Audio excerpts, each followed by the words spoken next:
Réussir dans le taxi VTC à Dakar, c'est faire 50 francs de bénéfices par kilomètre et minimum 3000 km par mois. Encore une fois, ces chiffres, il s'agit d'un minimum. Vous pouvez faire beaucoup plus. Simplifier la gestion en ayant ces deux choses en tête permet à beaucoup plus de personnes de réussir dans ce domaine qui, de base, est très simple mais difficile à gérer.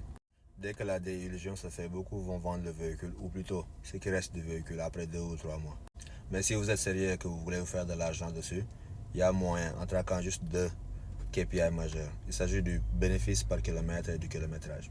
C'est aussi simple que ça. Et le kilométrage, vous l'avez directement avec le GPS. Le chiffre d'affaires par kilomètre, vous l'avez en faisant chiffre d'affaires entrant sur le kilométrage. Et donc ça vous donne cette métrique-là. C'est assez simple, je ne devrais même pas avoir à l'expliquer. Même chose pour les coûts. Les coûts par kilomètre sera donc tout l'ensemble des sorties, des dépenses donc du véhicule sur le kilométrage.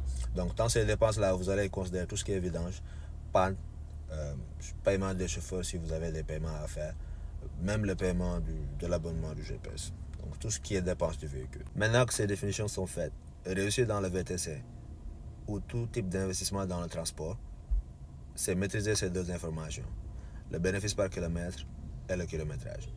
Avec Trackshare, maintenant, le but c'est de traquer cette information aussi, tout ce qui est entrée et sortie pour vos véhicules, afin de vous fournir ces informations automatiquement, donc tout ce qui est revenu et coût. Si vous acceptez de faire les versements directement sur la plateforme, alors toutes les entrées seront automatiques, mais il faudra toujours rentrer toutes les dépenses vous-même. Traquer le flux d'argent est une tâche élémentaire, parce qu'après tout, c'est le nerf de la guerre. D'après mon expérience, ce sont les chiffres que j'ai trouvés. N'hésitez pas à chercher beaucoup plus, bien sûr, mais ça vous donne déjà une base qui est assez solide pour commencer à traquer vos véhicules. Et derrière, si vous en avez plusieurs, vous pourrez avoir une vue d'ensemble. Est-ce que votre flotte est healthy? Quel est l'état de santé de votre business en fonction de ces métriques? Vous pouvez le savoir.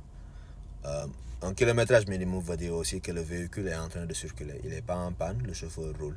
Il n'y aura pas de surprise à la fin de la semaine, de la journée ou du mois. C'est bien beau de dire que le business se résume à ces deux chiffres, mais en pratique, il vous faudra beaucoup plus de gestion. Donc, il faut dès à présent oublier que ce soit un truc qui est passif. Il vous faudra activement gérer. Si vous pensez que vous allez donner à un boy ou bien un ami que vous connaissez ou bien un proche de confiance avec qui on vous a mis en rapport, vous pouvez dès à présent garder votre argent ou bien jouer au loto même, peut-être ce sera mieux pour vous. Si vous venez de commencer et vous n'avez pas accès à tout ce qui est kilométrage à travers votre GPS actuel, alors commencez simplement à traquer ces informations. Quel est le kilométrage chaque jour qui a été parcouru? Quelles sont les entrées? Et vous pourrez faire le calcul vous-même si vous le voulez. En résumé, pour réussir dans le transport, il faut connaître l'ensemble des entrées et des sorties du véhicule, le kilométrage, déterminer les différents revenus et coûts par kilomètre, déterminer c'est quoi le bénéfice par kilomètre.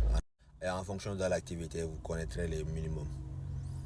S'ils ne sont pas atteints, changer de chauffeur, changer de voiture ou changer d'activité. Et si c'est positif, continuez, améliorer, optimiser. Vous pourrez prendre des décisions qui sont basées sur des données au lieu d'être sur le feeling, où votre argent il sort tout comme il entre. Traquez le flux de l'argent avec dépenses et versements. Traquez le kilométrage et vous aurez résolu la majeure partie des problèmes. Traquer ces deux informations, c'est aller vers la profitabilité. Bien sûr, la gestion va au-delà de ça, mais c'est un très bon début pour commencer. Bonne chance pour la suite.